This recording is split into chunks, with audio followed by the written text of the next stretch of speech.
നമ്മൾ മലയാളീസ് ഒരാളുടെ ഫോൺ വന്നാൽ എങ്ങനെ സംസാരിക്കാം? സംസാരത്തിനേക്കാളും കൂടുതൽ എനിക്ക് തോന്നുന്നു സൗണ്ടായിരിക്കും. ഫോർ എക്സാമ്പിൾ, എനിക്ക് ഫോൺ വന്നു. ഹലോ, ആ ആ ആ എന്തല്ല, ഓ ഓ ഓ ആ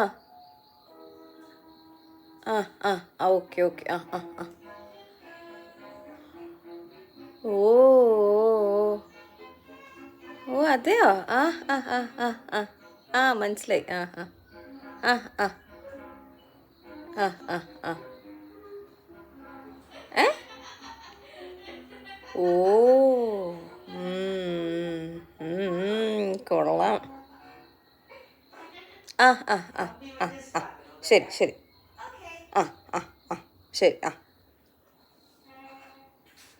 വല്ലതും മനസ്സിലായോടെ?